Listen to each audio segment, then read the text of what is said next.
ये सभी को विजिबल है ये स्क्रीन? जी माता जी। जी माता जी। हाँ माता जी।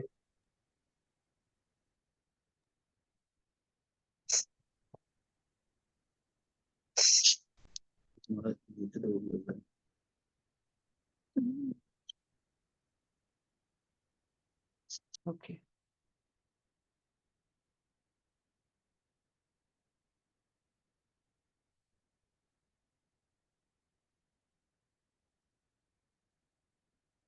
चलिए, तो हमारा ये चालू करते हैं आज का सत्र।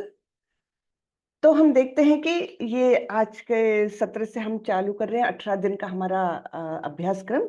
तो इसमें भगवत गीता को 18 दिन में समझना है हमको। ये जो अभ्यास क्रम है इसको बनाया है, इसको किया जा रहा है इस्कॉन बेंगलुरु की ओर से। तो आप सब लोग शायद जानते होंगे इस्कॉन क्या है ना? तो इस्कॉन क्या है इसके बारे में भी हम जानेंगे। इस्कॉन यानी इंटरनेशनल सोसाइटी फॉर, एक मिनट, ये स्लाइड शो क्यों नहीं आ रहा है? अपना कॉन्शियस। एक मिनट, हाँ, स्लाइड शो, हाँ,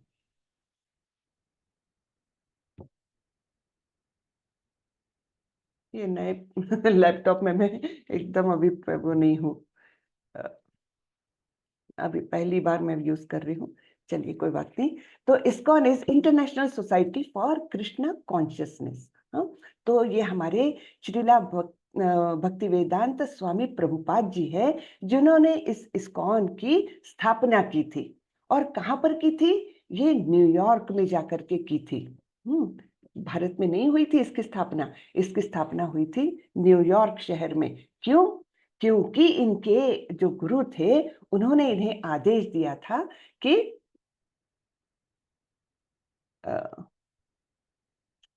एक मिनट, सॉरी, हाँ, सच्ची सबको माफी मांगती हूँ मैं। ये नया लैपटॉप होने से मुझे जरा माता जी नीचे जो आप देखिए जहाँ पर हाँ बारकोड है ना, एक जहाँ पर हाँ 100% लिखा हुआ है, हाँ उसके हाँ, बराबर वाले बटन को प्रेस करिए तो आपका स्लाइड शो शुरू हो जाएगा। उसके बाजू वाले में। जी जी। इसमें तो कुछ नहीं हो रहा है। नहीं माता जी, इधर इधर नहीं, राइट नहीं, लेफ्ट साइड। हाँ, this one, this one. This one? Yes माता जी। नहीं, इसमें भी नहीं हो रहा है। अच्छा, एक मिनट। इसको आप ओके करिए, इसको बंद करिए, फिर करिए स्लाइड शो। हाँ हाँ, okay, thank you so much, thank you. Hare Hare Krishna ji. तो इसकी स्थापना की थी भक्ति वेदांत स्वामी प्रभुपाद जी ने, जो हमारे फाउंडर आचार्य है इस्कॉन के। इस्कॉन को हिंदी में कहते हैं अंतरराष्ट्रीय कृष्ण भावनामृत संगठन। तो अब इनका विशेषता क्या है? इन्होंने जो भी ज्ञान प्राप्त किया है ना, वो गुरु परंपरा से किया है। अब आजकल हम देखते हैं कई लोग आध्यात्मिक जगत में ये करते हैं कि मुझे इतना ज्ञान है, मुझे इतना ज्ञान है। उनके बड़े बड़े लेक्चर्स भी अरेंज होते हैं, बहुत लोग उनको सुनते हैं। लेकिन इसमें एक बड़ा फ्लॉ रहता है, पता है आप लोगों को क्या है? वो ये है कि ये ज्ञान जो है उनका परंपरा से आया कि नहीं, ये हमें पता नहीं रहता। अब परंपरा से ज्ञान प्राप्त करने का इंपॉर्टेंस क्या है? बहुत बड़ा इंपॉर्टेंस है। ये ज्ञान जो हम भगवत गीता का सुनने वाले हैं, तो वो किसने किसको दिया था? वो दिया था कृष्ण ने अर्जुन को। अब कृष्ण ने अर्जुन को ज्ञान दिया हुआ 5000 साल पहले, तो वो हम तक आते आते कितना कलुषित हो सकता है ना? हर कोई उसको सुनने वाला अपना मनगढ़ंत कुछ उसमें ऐड कर देगा, कुछ सब्ट्रैक्ट कर देगा। कई कई भाष्यकार तो क्या है पता है, कृष्ण को ही गायब कर देते हैं भगवत गीता से। कृष्ण का ही अस्तित्व वो नलिफाई कर देते हैं। बोलते हैं ऐसे तो कोई व्यक्ति थे ही नहीं, और वे ये सब कुछ जो कथा है या जो कुछ ज्ञान है, वो कुछ किसी ने किसी को बताया हुआ इमेजिनरी ज्ञान है। इस प्रकार का कुछ भी मनगढ़ंत बता देते हैं। और ये इस ज्ञान के प्रति, वास्तविकता कृष्ण के प्रति, ये एक बड़ा ही अपमानजनक वक्तव्य होता है। समझिए ना? तो इसलिए ये जो ज्ञान है हमें, जो भक्ति वेदांत स्वामी प्रभुपाद द्वारा मिल रहा है, वो कैसा है? वो परंपरा से आया हुआ है। यानी कृष्ण ने जो अर्जुन को बताया वही ज्ञान इनके गुरु ने अपने शिष्य को बताया, शिष्य ने अपने शिष्य को बताया। इस तरीके से बिल्कुल एक के बाद एक अटूट श्रृंखला से आया हुआ ऐसा ये ज्ञान है। और हम बड़े ही भाग्यवान हैं कि हमें ये शुद्ध ज्ञान प्रभुपाद जी से मिलने वाला है। शुद्ध ज्ञान उन्होंने पुस्तक रूप से छापा हुआ है, और उन्हीं पुस्तकों के सहारे हम जो भी कुछ बात करेंगे वो उन्हीं पुस्तकों के आधार पर होगा, उसके बाहर कुछ भी नहीं होगा। ठीक है, तो इसलिए इस ज्ञान का महत्व है कि ये अत्यंत शुद्ध है। तो भक्ति वेदांत स्वामी प्रभुपाद जी को प्रणाम करते हुए हम उनकी आज्ञा से और उनका ही कार्य करने के विचार से आगे बढ़ते हैं। यहाँ पर हम थोड़ी सी जीवनी देखते हैं प्रभुपाद जी की। ये प्रभुपाद जी का परिवार, और ये छोटे से जो दिख रहे हैं वो है हमारे श्रीला प्रभुपाद, जिनका बचपन का नाम था अभय चरण डे। तो डे परिवार में इनका जन्म हुआ था कलकत्ता में, और इनके घर में बहुत अच्छा भक्तिमय वातावरण हुआ करता था। उनके पिता जो थे वो अनेक संतों को, अच्छे भाविक लोगों को अपने घर में लाते थे, उनका आदर सत्कार करते थे और अपने घर में नित्य नियमित पूजा अर्चना करते थे। तो देखिए माता पिता के व्यवहार का कैसा असर होता है बच्चों पर। हाँ, तो श्रीला प्रभुपाद जब छोटे से थे ना, तो तभी उन्होंने सुना था कि जगन्नाथपुरी में यात्रा होती है। तो उन्होंने अपने पिता से अनुग्रह किया कि पिताजी मैं भी ऐसी रथ यात्रा करना चाहता हूँ। और देखिए एक छोटा सा रथ बनाया गया, और उस पर सारे विग्रहों को स्थापित करके और अपने दोस्तों को बुला करके, कोई मृदंगम बजा रहा है, कोई करताल बजा रहा है, इस प्रकार भजन पूजन करते हुए छोटी सी रथ यात्रा छोटे से प्रभुपाद जी ने अपने बचपन से निकालना चालू किया था। तो बहुत ही आह्लाददायक ऐसा वातावरण है। देखिए कि कैसे संस्कार होते हैं बच्चों पर, जो माता पिता करेंगे वही बच्चे भी करेंगे, है ना। बच्चे ऑफ कोर्स, ये दुनिया ऐसी है कि बाहर से बहुत सारे कल्मश, बाहर से बहुत सारी गंदगियां बच्चे लोग अपने आप सीखते हैं। ये तो कलयुग का एक बहुत बुरा प्रभाव है, हर एक पर है। लेकिन फिर भी अगर घर में अच्छे संस्कार मिले तो उसका असर बहुत ज्यादा होता है बच्चों पर। तो यहाँ पर हम देखते हैं ये है श्रीला प्रभुपाद, ये सफेद कपड़ों में, और ये जो बैठे हैं ना वो है भक्ति सिद्धांत स्वामी सरस्वती, जो प्रभुपाद जी के गुरु थे। और ये उनकी पहली मुलाकात है, जब जैसे ही प्रभुपाद जी ने वहां पर उनके समक्ष आए भक्ति सिद्धांत स्वामी सरस्वती जी के, तो सरस्वती जी इतने महान प्रकांड पंडित थे। उन्होंने आते ही दो चार वाक्यों का ही कुछ आदान प्रदान हुआ, और उन्होंने बोला प्रभुपाद जी को कि अभय आप ऐसा क्यों नहीं करते कि आप विदेशों में जाए और इस कृष्ण भक्ति का प्रसार करें, हाँ, कृष्ण भावनामृत का प्रसार करें। अब प्रभुपाद जी एकदम भौचक्के रह गए, ये क्या बता रहे हैं भक्ति सिद्धांत स्वामी, है ना, ये क्या बोल रहे हैं। मैं तो गृहस्थ हूँ और इतनी सारी समस्याएं हमारे देश के सामने हैं, हमारा देश अभी इंडिपेंडेंट भी नहीं हुआ, है ना, अंग्रेजों के गुलाम बने हुए हैं हम, और अंग्रेजों से मुक्ति पाना ये हमारा पहला ध्येय होना चाहिए। और ये भक्ति सिद्धांत स्वामी सरस्वती मुझे ऐसा क्यों बोल रहे हैं, जबकि तब तो यानी फॉर्मल गुरु भी नहीं हुए थे, जस्ट मिलने गए हुए थे। लेकिन सिद्धांत स्वामी सरस्वती जो थे ना, वे इतने प्रकांड, मतलब वो खुद से ज्योतिष भी बहुत बड़े थे, और पंडित तो थे ही, बहुत ही बड़े शास्त्रों के पंडित थे। तो ऐसा क्यों बोला है इन्होंने, इनको समझा नहीं, और इन्होंने थोड़ा सा उनको ये बोलने की कोशिश की, नहीं नहीं अभी तो देश के सामने इतनी समस्याएं हैं, मुझे तो देश आजाद करने के लिए कुछ कार्य करना है, मैं फ्रीडम फाइटिंग मूवमेंट से जुड़ा हुआ हूँ। इस प्रकार से इन्होंने थोड़ा सा बोलने की कोशिश की। तब भक्ति सिद्धांत स्वामी सरस्वती ने उनको समझाया कि कैसे कृष्ण भावनामृत, ये इंडिपेंडेंस यानी कोई राष्ट्र गुलाम है, सो कॉल्ड गुलाम है, या राष्ट्र पर कोई संकट है, इससे भी बढ़ चढ़ कर है कृष्ण भावनामृत का प्रसार। क्योंकि अगर दुनिया भर में कृष्ण भावनामृत का प्रसार हो जाए तो वैसे ही सबके देशों के अंदर की और एक दूसरे के प्रति जो दुश्मनी की भावना होती है, जो विकृत भावना होती है, वो भावना वैसे ही लुप्त हो जाएगी। तो क्या है, यानी देश से भी बढ़कर ऐसा ये कृष्ण भावनामृत है, ये उन्होंने इनको समझाया। ये तो उनको बराबर लगा, ये बराबर बोल रहे हैं, बिल्कुल समझ गए कि सच में देश जो है, व्यक्ति फिर समाज फिर देश, ये सीमित भावनाएं हैं, लेकिन उससे भी बढ़कर जो है हर मानव के लिए आवश्यक है कृष्ण भावनामृत।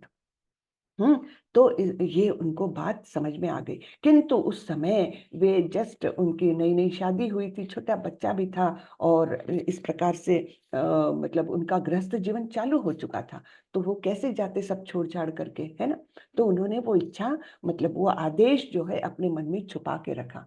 उसके बाद भी वे फ्रीडम फाइटिंग मूवमेंट से जुड़े रहे, है ना। कई सभाओं में वे भाषण देते थे, और मतलब देश की आजादी के लिए बहुत कार्यरत रहे।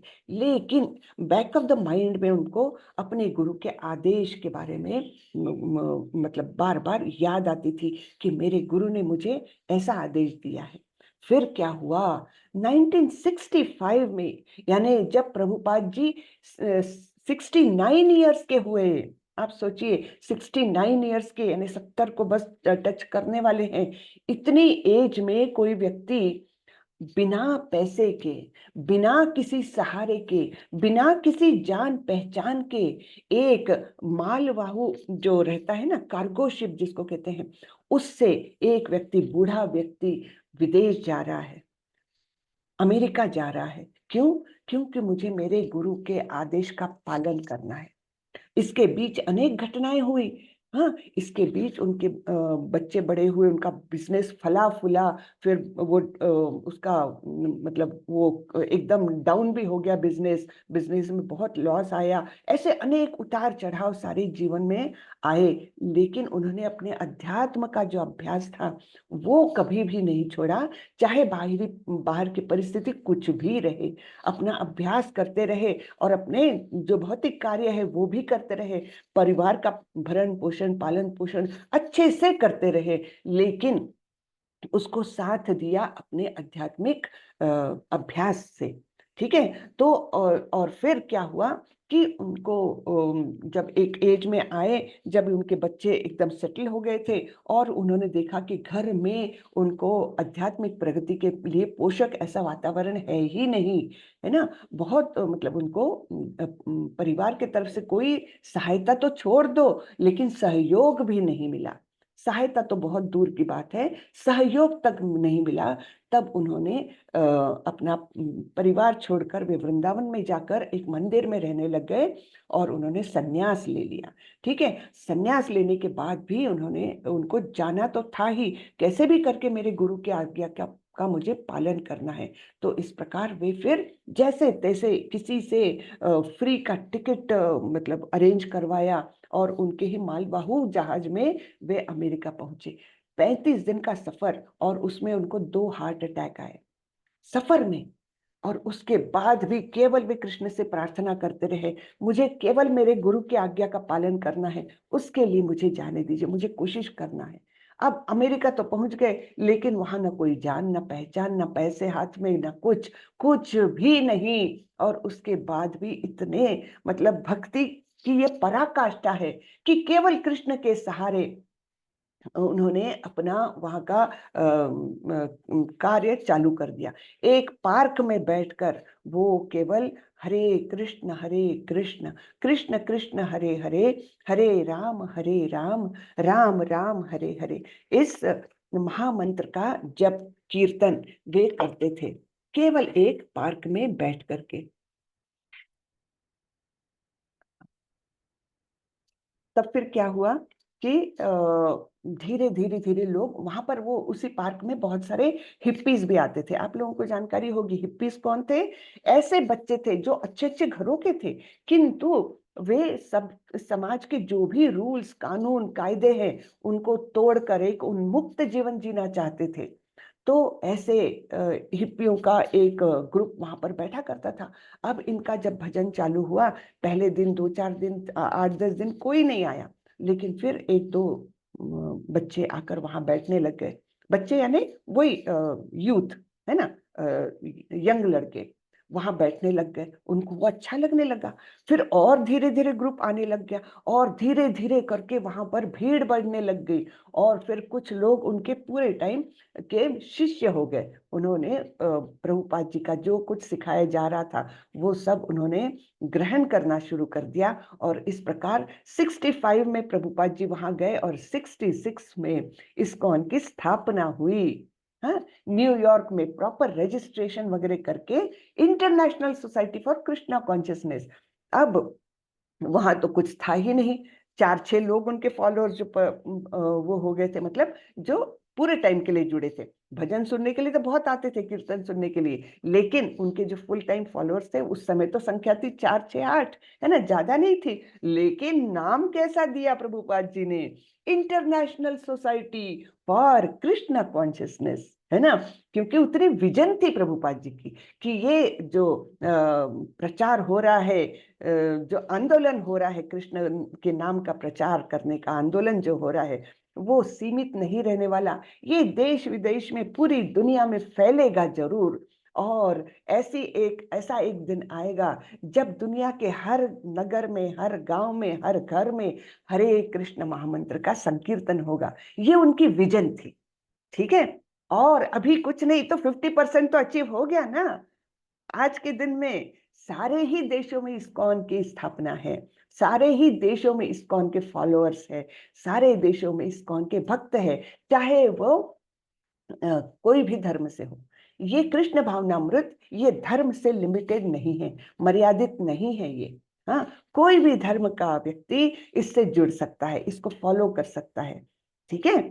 तो ये हम देखते हैं कि कैसे धीरे धीरे धीरे ये इस्कॉन मूवमेंट ने जोर पकड़ लिया। केवल अकेले प्रभुपाद जी ने इसके पीछे थे, अकेले प्रभुपाद जी ने इसको इतना बड़ा स्वरूप दिया। और उम्र का आप सोचिए, 70 साल की उम्र है, स्वास्थ्य भी बहुत अच्छा नहीं है, ठंडी के वातावरण में गए हैं, जो भारत से लेकर आप सोचिए कि अमेरिका में कितना क्लाइमेटिक चेंज है, ना ढंग के कपड़े ना कुछ। उसके बाद भी प्रभुपाद जी ने इतना उसका प्रचार किया कि उनके जीवन काल में दुनिया भर में 108 बड़े बड़े मंदिरों की स्थापना की।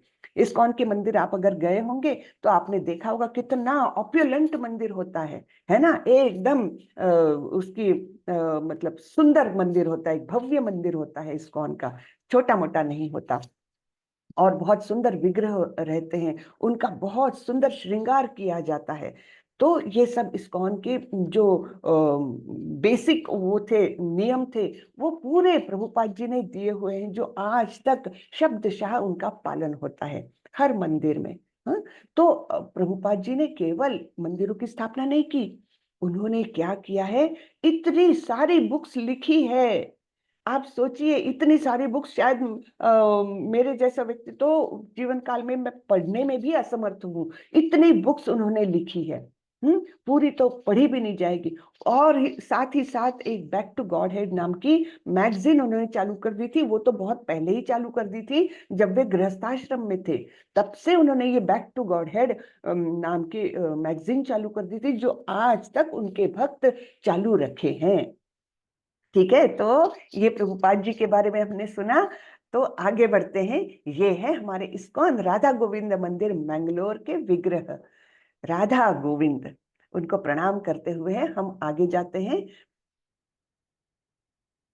तो मैंगलोर में स्थित है श्री श्री राधा गोविंद का मंदिर। और अभी ये जब कोर्स चालू किया था तब ये एक बहुत छोटा सा मंदिर था, किराए के घर में स्थापित था ये छोटा सा मंदिर। लेकिन आप लोगों को बताने में मुझे बहुत खुशी हो रही है कि अब मंगलोर में हम लोग एक बहुत ही बड़ा कृष्ण का मंदिर, राधा गोविंद जी का मंदिर स्थापित हो गया है। उसका उद्घाटन है 19 अगस्त को। बहुत सुंदर मंदिर बना है, जो एक लैंडमार्क बनने वाला है, मंगलोर के लिए नहीं, पूरे साउथ इंडिया के लिए एक बहुत बड़ा लैंडमार्क अब बनने वाला है। तो ऐसा ये पॉसिबल हुआ केवल कृष्ण की कृपा से।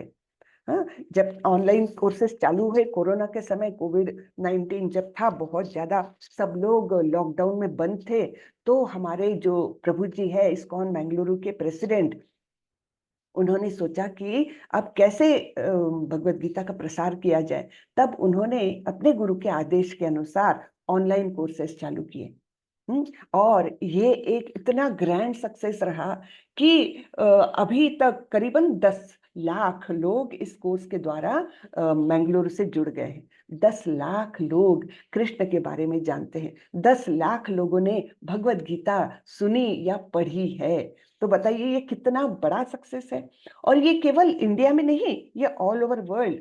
हाँ, तो इतने लोग फैल गए हैं कि जो अभी भगवत गीता क्या है, कृष्ण कौन है ना, ये सब बेसिक जानकारी कम से कम रखते हैं। हाँ? और फिर बहुत लोगों ने उनमें से आगे की भी पढ़ाई की है। धीरे धीरे लेवल 1 के बाद लेवल 2, 3, 4, 5, हाँ, भक्ति शास्त्री, भक्ति वैभव का भी कोर्स चालू किया है हमारे प्रभु जी ने। तो यहाँ पर हम देखते हैं भगवत गीता एक महाकाव्य ग्रंथ है जिसमें हमारी सभी समस्याओं के उत्तर है। यह महात्मा गांधी द्वारा एक आध्यात्मिक शब्दकोश माना जाता था और यह पूरे विश्व के कई लोगों के लिए प्रेरणा की पुस्तक है। इससे इंस्पिरेशन मिलता है लोगों को। तो हम देखते हैं जो बड़े बड़े लोग हैं, महात्मा लोग हैं, वो क्या कहते हैं भगवत गीता के बारे में। जो लोग गीता का ध्यान करते हैं वे हर दिन ताजा आनंद और नए अर्थ प्राप्त करेंगे। तो भगवत गीता का ये एक महत्वपूर्ण अंग है कि इसको कभी भी पढ़ो, कितनी भी बार पढ़ो, आपको बोरियत नहीं लगेगी। आप दूसरी कोई भी किताब ले लीजिए, कोई नॉवेल ले लीजिए, कोई इंस्पिरेशनल सो कॉल्ड जो बुक्स रहती है, हाउ टू बिकम रिच वगैरह, है ना, हाउ टू बिकम सक्सेसफुल, इस टाइप की कोई भी बुक ले लीजिए, आप एक बार पढ़ोगे दूसरी बार पढ़ने का मन ही नहीं करेगा, है ना। दूसरी बार पढ़ोगे बहुत ही स्टेल, बासी लगने लगेगा। तीसरी बार तो हाथ ही नहीं लगा सकते, इस टाइप के। लेकिन भगवत गीता या भागवतम ऐसी किताबें हैं जो आप कभी भी पढ़ो नया अर्थ लगता है, कभी भी पढ़ो नया आनंद मिलता है। तो ये ऐसी अद्भुत जो किताबें हैं वो हमें प्रभुपाद जी के कृपा के कारण हम तक आई हैं, क्योंकि उन्होंने इतने सुंदर भाष्य लिखे हैं इनमें। तो उनको पढ़ने में हमेशा हमको तरोताजा लगता है, कुछ अलग नया अर्थ मिलता है हमें। ठीक है, तो ये है महात्मा गांधी के द्वारा ऐसा उन्होंने बोला है भगवत गीता के बारे में। और ये कौन है? Einstein, Albert Einstein. वो बोलते हैं जब मैं भगवत गीता पढ़ता हूँ और महसूस करता हूँ कि भगवान ने इस ब्रह्मांड को कैसे बनाया है जो इतना शानदार है ना। हम तो सोचते हैं हम लोग कितने बुद्धिमान हैं, मनुष्य यानी कितना बुद्धिमान वो है, प्राणी है कि हमने ब्रह्मांडों में क्या क्या है खोज कर लिया। लेकिन वास्तविकता क्या है? वास्तविकता ये है कि ये सब बनाया वो कितना बुद्धिमान होगा, है ना। हम बायोलॉजी पढ़ते हैं या कोई साइंस पढ़ते हैं, ग्रेविटेशनल फोर्स, अरे वाह क्या बड़ा, कितना न्यूटन ने क्या लॉ ढूंढ के निकाला है कि ग्रेविटेशनल फोर्स के कारण वो एप्पल नीचे गिरता है। अरे लेकिन ग्रेविटेशनल फोर्स बनाया वो कितना बुद्धिमान होगा, है ना। और बहुत लोग बोलते हैं अरे भगवान वगैरह कुछ नहीं, ये तो सब अपने आप हो गया और कुछ क्रैश हो गया, एक दूसरे से टकराव हो गया और उससे सारे दुनिया का निर्माण हुआ, ऐसे बोलते हैं। लेकिन आप सोचिए कोई भी चीज जब बनती है तो उसके पीछे बनाने वाला होता है ना। जैसे आपके घर में चाय बनती है, चाय बनाने वाला तो होना चाहिए ना कि अपने आप वो गैस पर पानी चढ़ जाएगा, अपने आप उसमें उसके इंग्रेडिएंट्स गिर जाएंगे, अपने आप वो छन जाएगी और अपने आप तक आएगी। नहीं, इतने से छोटे काम के पीछे भी कोई अगर व्यक्ति है तो इतना महान ब्रह्मांड जहां पर रोज सूरज उगता है, रोज अपने समय से ढलता है, रोज चंद्रमा आता है, तारे आते हैं, इतनी हवा है और सीजन्स बदलते हैं, इतना सब कुछ होता है, तो उसके पीछे कोई करने वाला तो होना ही चाहिए ना। तो भगवान का अस्तित्व तो हमको थोड़े से छोटे से लॉजिक से भी समझ सकता है। लेकिन आज की दुनिया में कलयुग का ये प्रभाव है कि बहुत सारे लोग भगवान के अस्तित्व को ही नकारते हैं। ये बड़ी ही दुर्भाग्यपूर्ण बात है ना। तो चलिए आगे बढ़ते हैं। गीता एक विशाल ग्रंथ है। गीता के एक व्यवस्थित अध्ययन में लगभग 1 वर्ष लगता है। हाँ, 18 दिनों में हम ऐसा नहीं कर सकते। कर सकते हैं क्या? नहीं। 18 दिन हम केवल 1-1 घंटा मिलने वाले हैं, तो इसमें तो ये पॉसिबल ही नहीं है। तो 18 दिन में हम ऐसा नहीं कर सकते, इसलिए हम कृष्ण और अर्जुन के बीच विचारों के प्रवाह पर ध्यान केंद्रित कर रहे हैं। तो 18 दिन में हमारा उद्देश्य क्या है? गीता के गहन अध्ययन के लिए आपको तैयार करना, आपके मन में रुचि पैदा करना, ये इस 18 दिनों के सत्र का उद्देश्य है। आपके मन में उत्सुकता जाग जाए कि हाँ, मुझे इसकी ज्यादा पढ़ाई करनी चाहिए, बड़ा ही सुंदर ग्रंथ लगता है, बड़ा ही उपयोगी ग्रंथ लगता है, इसके कारण मेरे जीवन में एक प्रकार का बदलाव ऐसा आएगा जो मुझे सुखदायक जीवन मेरे लिए तैयार करेगा, है ना। ऐसी जब आपके मन में धारणा हो जाएगी, तभी तो आप जाकर गहन अध्ययन के लिए आप तैयार हो जाओगे, है ना। ठीक है, तो अर्जुन की माया को कृष्ण की व्यवस्था समझना होगा। पहला अध्याय जो है ना, उसमें हम देखने वाले हैं कि अर्जुन बहुत निराश हो जाते हैं। और ऐसी निराशा उनके जैसे क्षत्रिय के लिए हम सोच भी नहीं सकते। ऐसे कैसे हो सकता है? जो अर्जुन महान धनुर्धर था, महान वीर था, और उसने तो अनेक युद्ध पहले से किए थे, तो इसी युद्ध में, कुरुक्षेत्र के युद्ध में, वो ऐसे भ्रमित कैसे हो गए कि बोलने लग गए कि कृष्ण, मैं युद्ध नहीं करूंगा। तो ये कोई सामान्य बात नहीं है। इसलिए यहाँ पर बताया जाता है कि ये कृष्ण की माया है, जिसके कारण अर्जुन भ्रमित हो गए। क्यों भ्रमित किया? यदि अर्जुन भ्रमित नहीं होता तो कृष्ण को भगवत गीता बोलने के लिए कोई आवश्यकता ही नहीं होती। अर्जुन भगवत गीता के स्पष्ट ऐसे पहले श्रोता है, फिर भी भगवत गीता सभी के हित के लिए है। ये हमें जानना चाहिए कि ये सभी के हित के लिए हैं।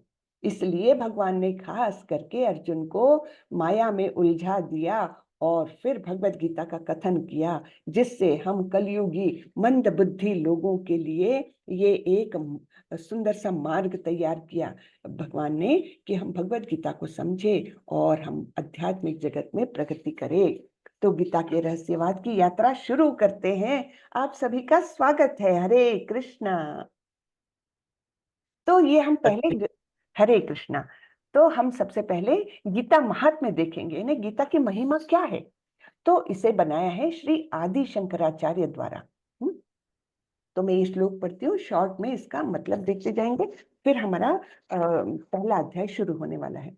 गीता शास्त्रमिदं पुण्यम यः पठेत् प्रयतः पुमान् विष्णुः पादम् अवाप्नोति भय शोकादिवर्जितः। भगवत गीता दिव्य साहित्य है। जो इसे ध्यान पूर्वक पढ़ता है और इसके उपदेशों का पालन करता है, वह भगवान विष्णु का आश्रय प्राप्त करता है, जो कि समस्त भय तथा चिंताओं से मुक्त है। आगे देखते हैं। गीता, हरे कृष्ण, प्लीज म्यूट रखें। गीताध्ययनशीलस्य प्राणायाम परस्य च नैव सन्ति हि पापानि पूर्व जन्म कृतानि च। यदि कोई भगवत गीता को निष्ठा तथा गंभीरता के साथ पढ़ता है, तो भगवान की कृपा से उसके सारे पूर्व दुष्कर्मों के फलों का उस पर कोई प्रभाव नहीं पड़ता। बहुत बड़ी बात है।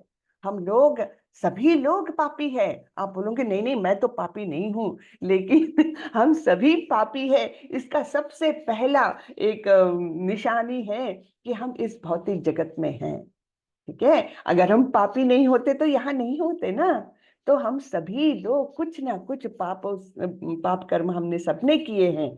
ठीक है, और उसका प्रभाव हमारे जीवन पर कहीं ना कहीं पड़ता ही है। लेकिन अगर हम गीता का अध्ययन करते हैं, तो भगवान की कृपा से उन पिछले पापों के फलों का प्रभाव भी हम पर नहीं पड़ता। ये बहुत बड़ी बात है। मलिने मोचनम पुंसा जल स्नानम दिने दिने सकृत गीतामृत स्नानम संसार मलनाशनम। मनुष्य जल में स्नान करके नित्य अपने को स्वच्छ कर सकता है, लेकिन यदि कोई भगवत गीता रूपी पवित्र गंगा जल में एक बार भी स्नान कर ले, तो वह भौतिक जीवन यानी भवसागर की मलिनता से सदा सदा के लिए मुक्त हो जाता है। कितना सुंदर है ना। गीता सुगीता कर्तव्या किमन्यौ शास्त्र विस्तरैः या स्वयं पद्मनाभस्य मुखं पद्माद्विनिसृता चूंकि भगवत गीता भगवान के मुख से निकली है, अतएव किसी अन्य वैदिक साहित्य को पढ़ने की आवश्यकता नहीं रहती। केवल भगवत गीता का ही ध्यान पूर्वक तथा मनोयोग से श्रवण तथा पठन करना चाहिए। केवल एक पुस्तक भगवत गीता ही पर्याप्त है, क्योंकि यह समस्त वैदिक ग्रंथों का सार है और इसका प्रवचन भगवान ने स्वयं किया है। तो ये भगवान द्वारा हमको दिया गया एक बड़ा भारी वरदान है हमारे सभी मनुष्य जाति के लिए। भारतामृत सर्वस्वम विष्णु वक्त्राद्विनिसृतम गीता गंगोदक पीत्वा पुनर्जन्म न विद्यते। जो गंगा जल पीता है वह मुक्ति प्राप्त करता है, अतएव उसके लिए क्या कहा जाए जो भगवत गीता का अमृत पान करता हो। भगवत गीता महाभारत का अमृत है और इसे भगवान कृष्ण यानी मूल विष्णु ने स्वयं सुनाया है। सर्वोपनिषदो गावो दोग्धा गोपाल नंदनः पार्थो वत्सः सुधिभोक्ता दुग्धम गीतामृतम महत्। यह गीतोपनिषद भगवत गीता जो समस्त उपनिषदों का सार है, गाय के तुल्य है और ग्वाल बाल के रूप में विख्यात भगवान कृष्ण इस गाय को दोह रहे हैं। अर्जुन बछड़े के समान है और सारे विद्वान तथा शुद्ध भक्त भगवत गीता के अमृतमय दूध का पान करने वाले हैं। तो हम सभी अभी शुद्ध भक्त जब बन जाएंगे तब हम इसका दूध का पान करेंगे जो अमृतमय दूध है। एकम शास्त्रम देवकी पुत्र गीतम एको देवो देवकी पुत्र एव एको मंत्रस्तस्य नामानि यानि कर्माप्येकम तस्य देवस्य सेवा। आज के युग में लोग एक शास्त्र, एक ईश्वर, एक धर्म तथा एक वृत्ति के लिए अत्यंत उत्सुक है। अतएव सारे विश्व के लिए केवल एक शास्त्र भगवत गीता हो, सारे विश्व के लिए एक ईश्वर हो देवकी पुत्र श्री कृष्ण, एक मंत्र एक प्रार्थना हो उनके नाम का संकीर्तन।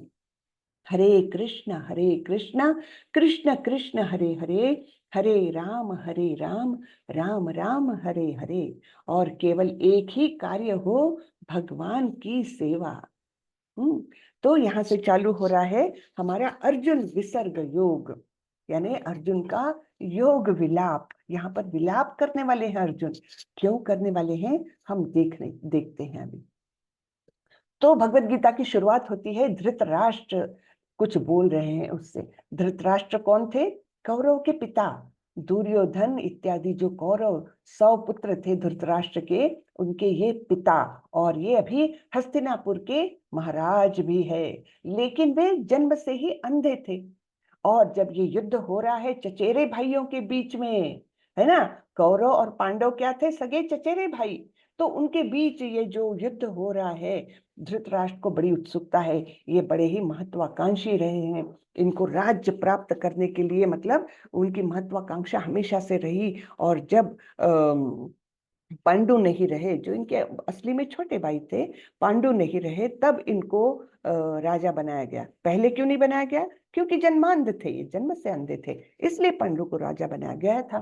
ठीक है, तो अब जब इनको ये राज्य मिल गया है, तब ये चाहते हैं कि अब ये राज्य मेरे पुत्रों को ही मिले और किसी को नहीं मिले। और यही महत्वाकांक्षा उनके पुत्रों में भी उतर आई थी, दुर्योधन में तो सबसे ज्यादा। और वे राज्य प्राप्ति के लिए ये न केन प्रकारेण, कोई कुछ भी करके राज्य तो हमारे ही पास रहना चाहिए, इस प्रकार की दुर्योधन की मेंटालिटी हो गई थी, है ना। तो यहाँ पर धृतराष्ट्र बैठे हैं, इनको उत्सुकता तो बड़ी है कि कुरुक्षेत्र के मैदान में क्या हो रहा है, लेकिन देख तो सकते नहीं है, वहां जा तो सकते नहीं है। तब व्यास मुनि ने उनको ऑफर किया कि ठीक है, मैं तुमको दिव्य दृष्टि देता हूं, तुम यहीं बैठे बैठे सब कुछ देख सकोगे कि युद्ध में क्या हो रहा है। लेकिन धृतराष्ट्र ने एक प्रैक्टिकल डिफिकल्टी अपनी बताई। क्या बोला कि देखिए व्यास मुनि, मैं तो जन्म से ही अंधा हूं, मैं तो केवल आवाज से और उनके आहट से पता कर सकता हूँ कि कौन व्यक्ति है, लेकिन अगर मैं वास्तव में उनको देख लूंगा, जैसे आप दिव्य दृष्टि दे करके मुझे दिखा सकते हो, बोल रहे हो, लेकिन अगर मैं देखूंगा तो मैं पहचान ही नहीं पाऊंगा कि ये भीम है, कि ये दुर्योधन है, ये अर्जुन है, कि कोई और है। मैं तो पहचान ही नहीं पाऊंगा, तो मुझे दृष्टि देकर कोई फायदा ही नहीं है। इससे अच्छा है आप मेरे सचिव जो संजय है उनको ये दिव्य दृष्टि दीजिए, तो वे मुझे पूरा लाइव मतलब लाइव टेलीकास्टिंग मुझे बताएंगे, वो है ना, कमेंट्री देते जाएंगे कि क्या हो रहा है। और जो संजय थे वे भी बहुत ऊंचे पद के थे, वे भी व्यास मुनि के शिष्य थे। तो इसलिए फिर व्यास मुनि मान गए और उन्होंने संजय को दिव्य दृष्टि दी, जिससे कि वे हस्तिनापुर में महल में बैठ करके सब कुछ जान पाए कि कुरुक्षेत्र में क्या हो रहा है, देख पाए, सुन पाए सब कुछ। हाँ, और फिर संजय उसको क्या क्या घटित हो रहा है वो धृतराष्ट्र को बताते गए। ठीक है, तो धृतराष्ट्र क्या बोल रहे हैं? धृतराष्ट्र उवाच धर्म क्षेत्रे कुरुक्षेत्रे समवेतायुयुत्सवः मामकः पांडवाश्चैव किम अकुर्वत संजय। धृतराष्ट्र ने कहा, हे संजय, धर्म भूमि कुरुक्षेत्र में युद्ध की इच्छा से एकत्र हुए मेरे तथा पांडु के पुत्रों ने क्या किया? ऐसी उत्सुकता है उनको लगी हुई। महाभारत में वर्णित धृतराष्ट्र तथा संजय की वार्ताएं इस महान दर्शन के मूल सिद्धांत का कार्य करती है। माना जाता है कि इस दर्शन की प्रस्तुति कुरुक्षेत्र के युद्ध स्थल में हुई, जो वैदिक युग से पवित्र तीर्थ स्थल रहा है। इसका प्रवचन भगवान द्वारा मानव जाति के पथ प्रदर्शन हेतु तब किया गया जब वे इस लोक में स्वयं उपस्थित थे, है ना। जब कृष्ण इस भारत भूमि पर, इस पृथ्वी पर जब स्वयं उपस्थित थे, तब भगवान ने ये सारा ज्ञान अर्जुन को दिया था।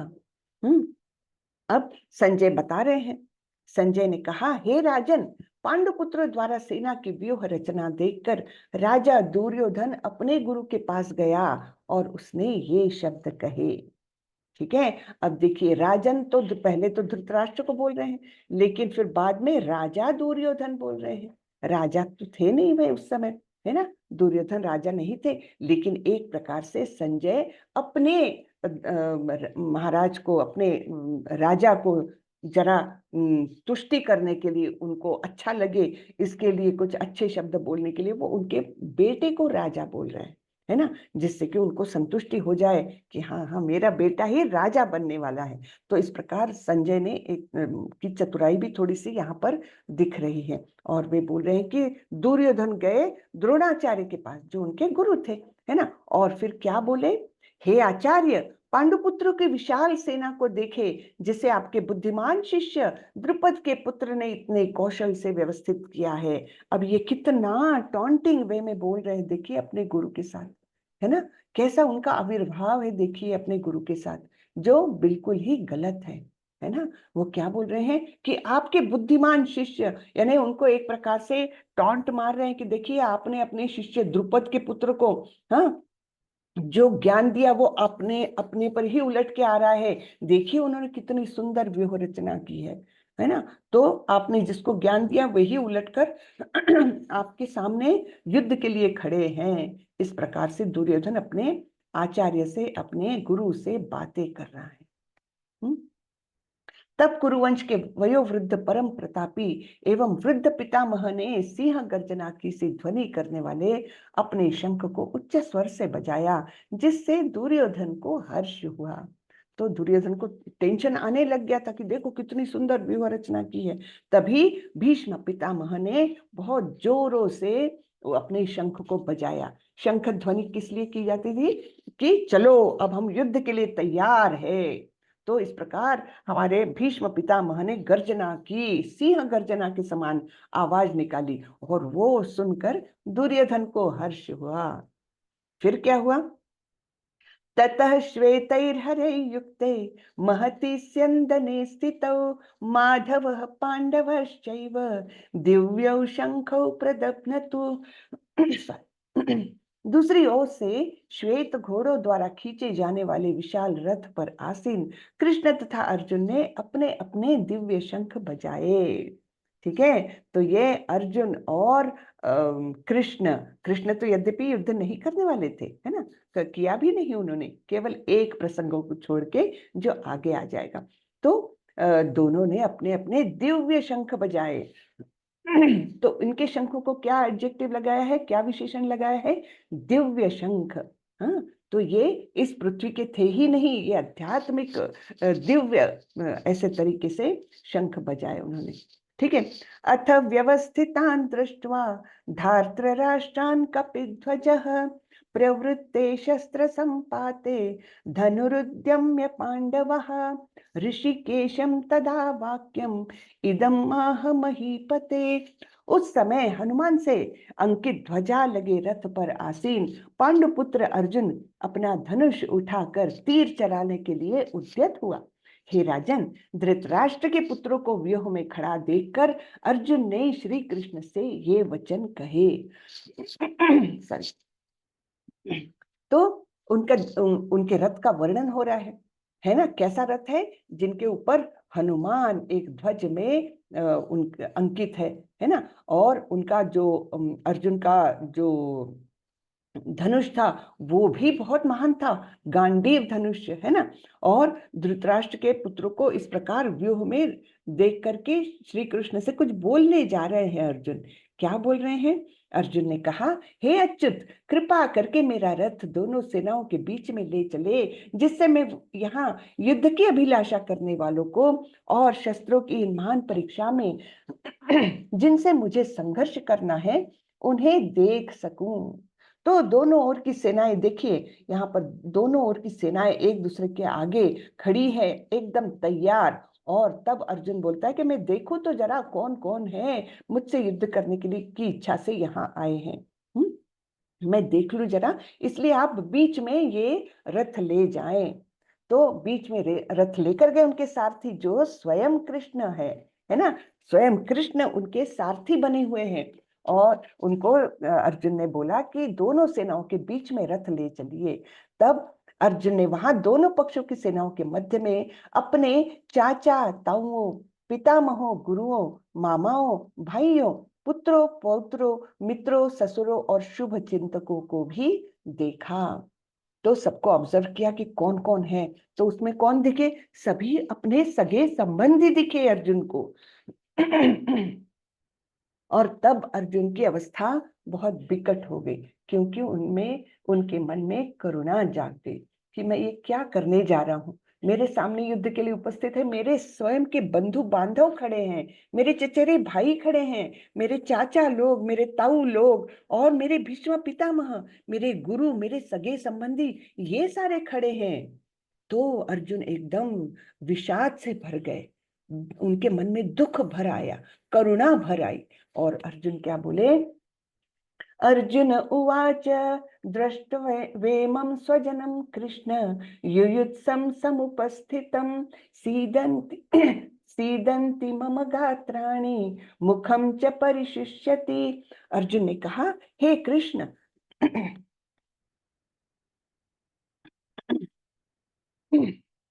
सॉरी, हे कृष्ण, इस प्रकार युद्ध की इच्छा रखने वाले मित्रों तथा संबंधियों को अपने समक्ष उपस्थित देखकर मेरे शरीर के अंग कांप रहे हैं और मेरा मुंह सूखा जा रहा है।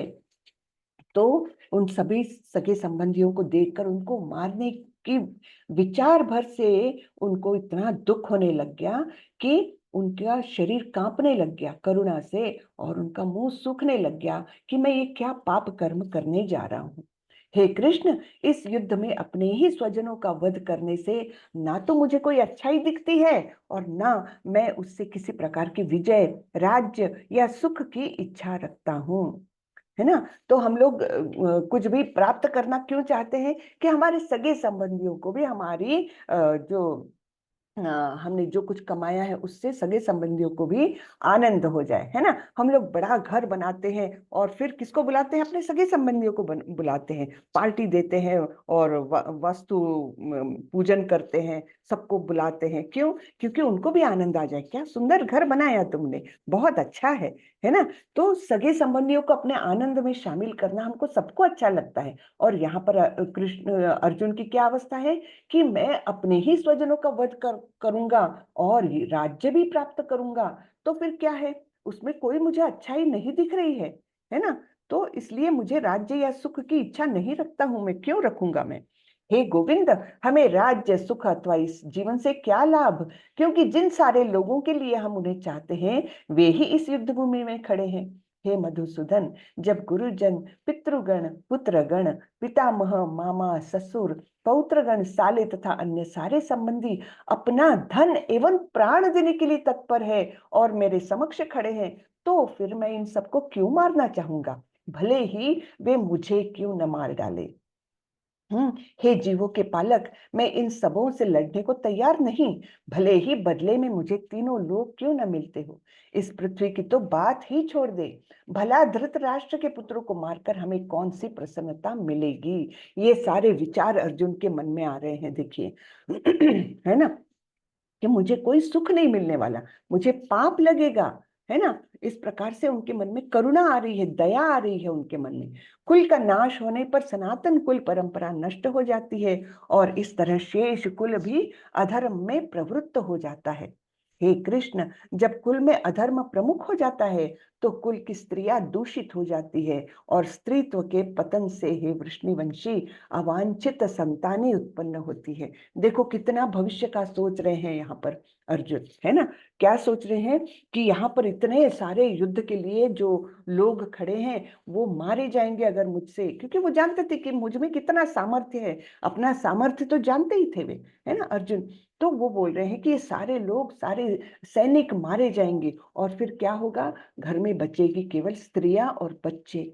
और हम देखते हैं कोई भी युद्ध हो, आज तक भी जितने भी युद्ध हुए हैं सारे युद्धों में मारे जाते हैं पुरुष, लेकिन शोषण होता है स्त्रियों का, है ना। शोषित होती है स्त्रियां और बच्चे। तो फिर क्या होता है कि स्त्रियां दूषित हो जाती है, उनको पाप कर्म मतलब उनको वो किया जाता है, प्रेशराइज किया जाता है, एक प्रकार से दबाव आ जाता है कि वे पाप कर्म में प्रवृत्त हो जाए। इस प्रकार वे दूषित हो जाती है और फिर अवांछित संतानें उत्पन्न होती है।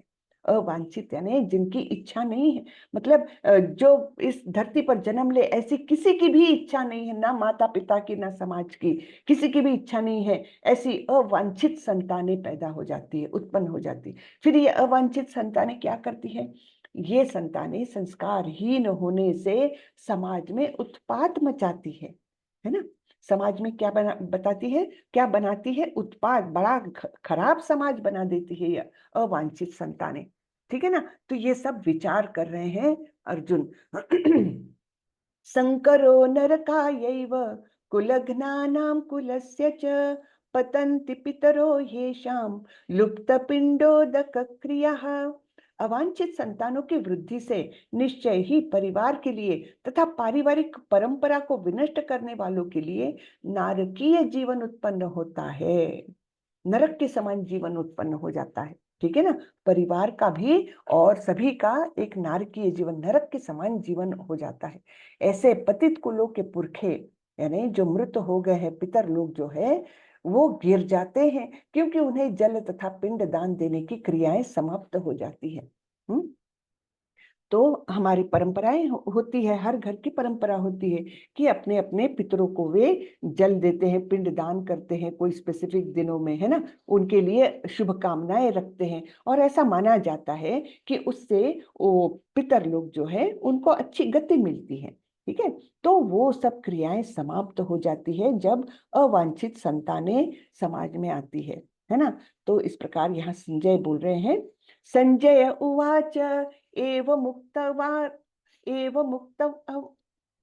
मुक्त्वार्जुन संख्ये रथोपस्थ उपाविशत् विसृज्य सशरं चापं शोक संविग्न मानसः।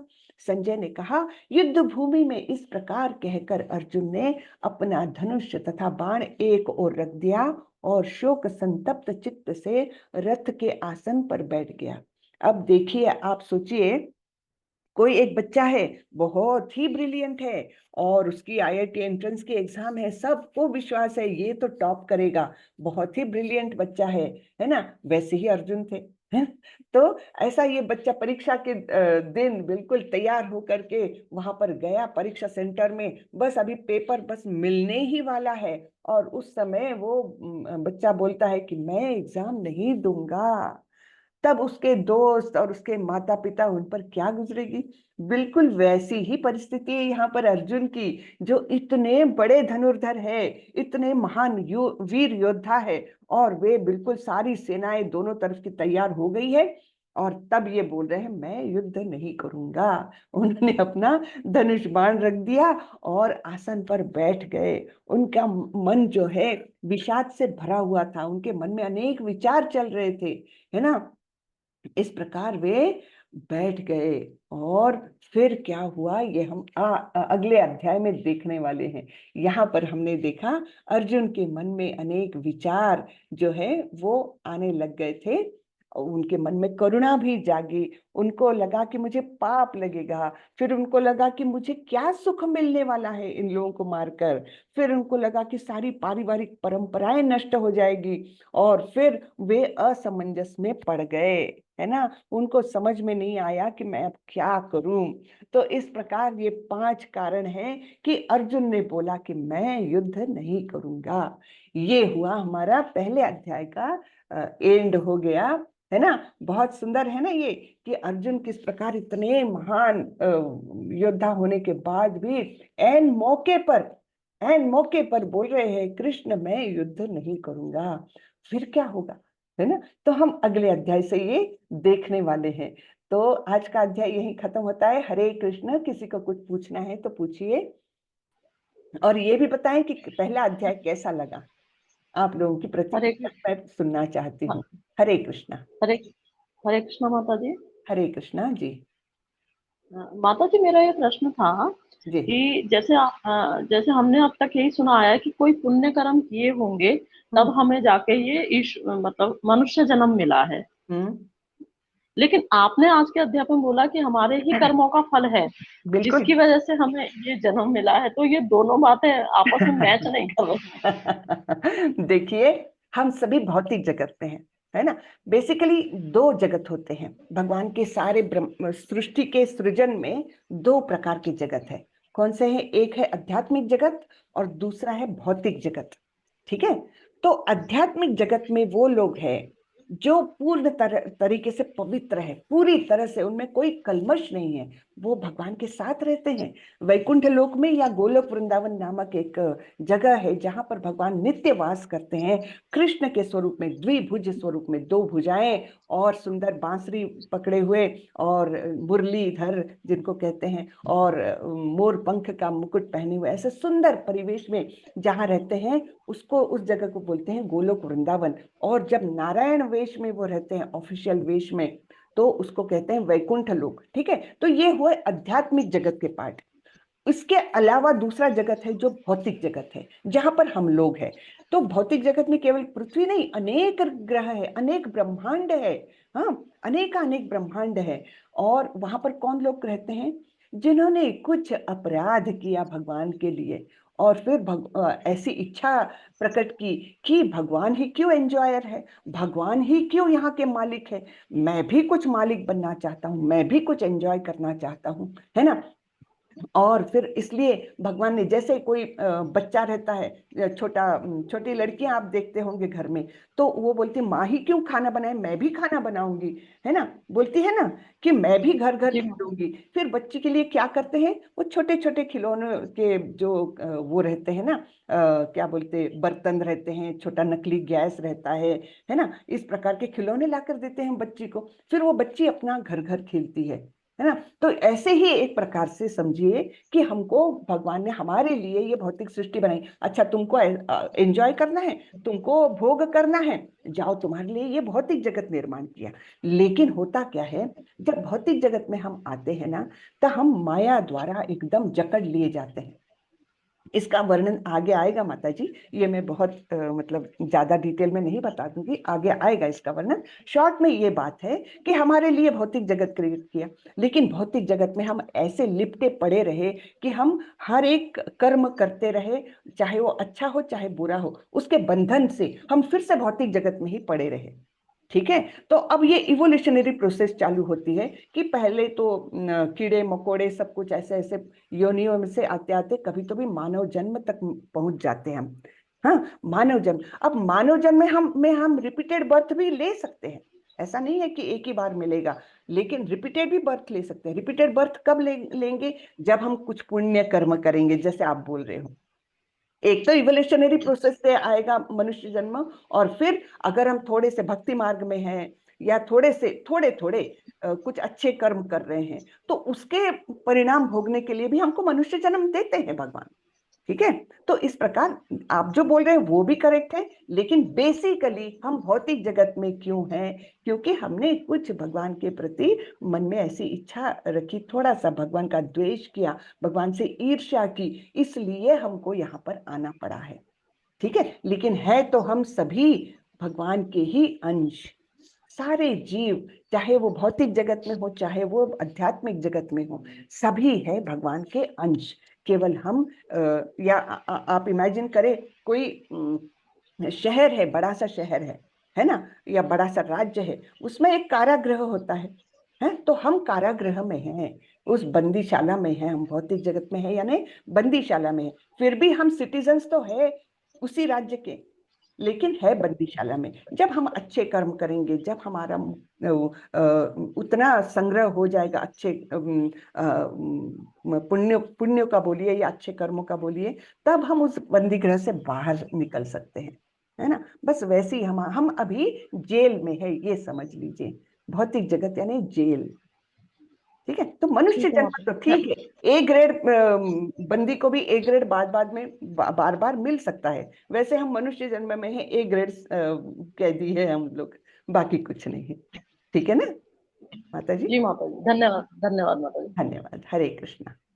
हरे कृष्ण। हरे कृष्णा माता जी। हरे कृष्णा। सुधीर प्रभु बोलिए। माता जी, अध्याय बहुत बहुत बढ़िया लगा। सब अर्जुन महाराज के 5 कारण दिए उन्होंने, जी और वो ये भी बात सत्य है कि वो बहुत ज्ञानी थे, और मतलब भगवान ने उनको मोहग्रस्त किया हम भद्र जीवों के लिए। तो एक जी माता जी की एक जिज्ञासा पैदा हुई जी। कि जैसे उदाहरण दिया था ना, कि जैसे ब्रिलियंट स्टूडेंट एंड टाइम पे गए, मुझे एग्जाम नहीं देना है, हाँ तो वो पहले भी सुना था ये उदाहरण। जी इस संबंध में एक ये जिज्ञासा पैदा हुई माता जी जी कि ब्रिलियंट स्टूडेंट क्या रीजन दे सकता है एग्जाम न देने के? यहाँ पर अर्जुन ने जो दिया वो मतलब इसी तरह कि मुझे डर लग रहा है, अभी मुझे कुछ इच्छा ही नहीं है परीक्षा देने की, कुछ भी दे सकता है, रीजन तो कुछ भी दे सकता है वो, लेकिन परिस्थिति वैसी है ना। तो उस मतलब जैसे एक होशियार विद्यार्थी अगर नहीं करना चाहेगा तो लोगों को कैसे आश्चर्य होगा, लोग उसको समझाएंगे, है ना। वो अनेक कुछ भी कारण दे सकता है, मुझे बनना ही नहीं है इंजीनियर, मुझे डॉक्टर बनना है, मुझे देना ही नहीं है एग्जाम, कुछ भी दे सकता है। वैसे अभी अर्जुन के मन में तो अलग अलग 5 कारण है दिए हुए हैं, इसके तो है ना? रीजन बिल्कुल सटीक लग रहे हैं कि हाँ भाई हाँ। तो अब वो परंपरा में उससे हमको क्या करना, भ्रष्ट मैं हो जस्ट गया। एक उदाहरण दी हूँ कि इस प्रकार से ऐसे हो सकता है कि बहुत होशियार बच्चा भी टाइम पर बोल दे कि नहीं देना मुझे तब कितना आश्चर्य लगेगा सबको, है ना। तो वैसी ही परिस्थिति करीबन हम एक पैरेलल जस्ट ड्रॉ करने के लिए मैंने बताया। ठीक है ना प्रभु जी। धन्यवाद माता जी। हरे कृष्णा। और किसी को पूछना है? हैंड रेज्ड है।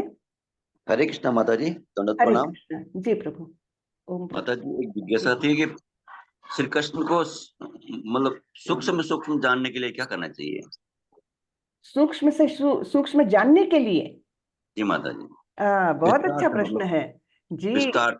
जी स्टार्ट तो भगवत गीता से ही करनी चाहिए, उसके बाद जी माता जी। भागवतम है। भागवतम है, बहुत डीप, बहुत ही डीप नॉलेज है उसमें। और भगवत गीता और भागवतम में क्या अंतर है पता है? भगवत गीता तो भगवान ने स्वयं बोली हुई है, और जी भागवतम माता जी। जो है वो भगवान के बारे में है, भगवान के और उनके भक्तों के बारे में है। तो भक्तों के माध्यम से, जो बड़े बड़े भक्त हो गए, भक्त प्रहलाद, ध्रुव महाराज, ऐसे ऐसे भक्तों के माध्यम से हम कृष्ण को जानते हैं कि कृष्ण की कैसी लीलाएं हैं, है ना, जी माता जी। कैसे अपने भक्तों के लिए क्या क्या करते हैं। ये सब हम भक्तों के माध्यम से सुनते हैं, सीखते हैं। ठीक है ना। तो जी भगवत माता गीता के बाद भागवतम जरूर पढ़ना चाहिए, बहुत ही दिव्य ग्रंथ है, बहुत ही सुंदर ग्रंथ है।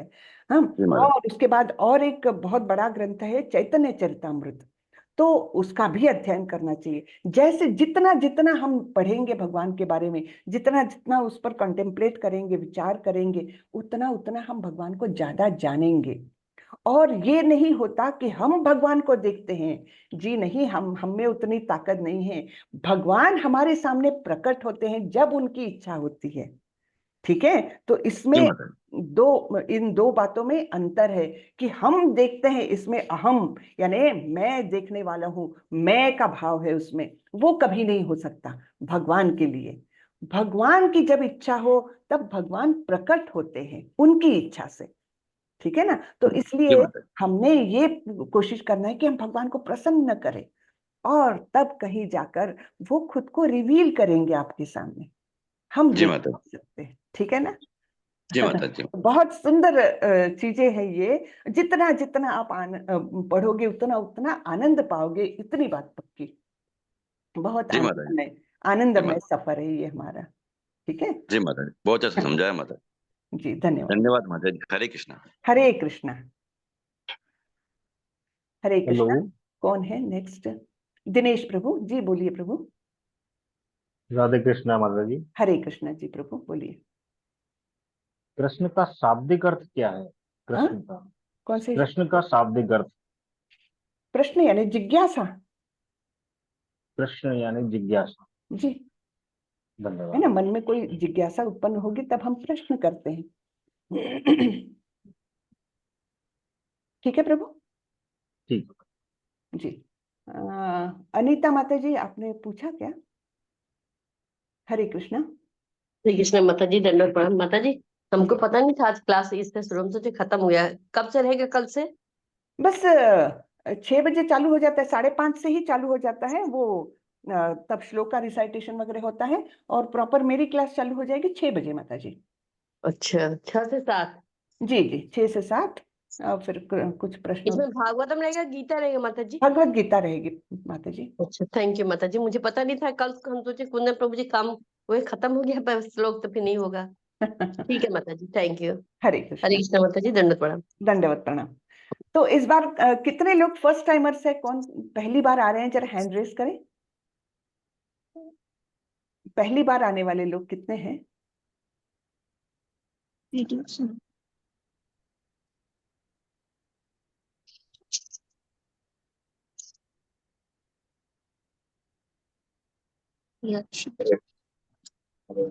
हरे कृष्णा। जो जो पहली बार आए हैं प्लीज हैंड रेस करें। हम भी पहली बार आए माता जी। जी जी। हाँ पहली बार आए हैं। जी। ओके। है मतलब है 8-10 लोग। हरे कृष्णा, ठीक है। ओके, धन्यवाद। तो अभी जिनको प्रश्न पूछना है वो पूछें। 1-2 लोगों के हैंड रेस थे पहले ही। जिनको पूछना है। माता जी। हरे कृष्णा हरे जी। कृष्ण माता जी। हरे कृष्णा। ये इसकी रिकॉर्डिंग भी रहती है क्या यूट्यूब पे जी, मैं कहीं? रिकॉर्ड कर रही हूँ प्रभु। जी जी। आपको मिल जाएगी। रिकॉर्डिंग हो रही है ना?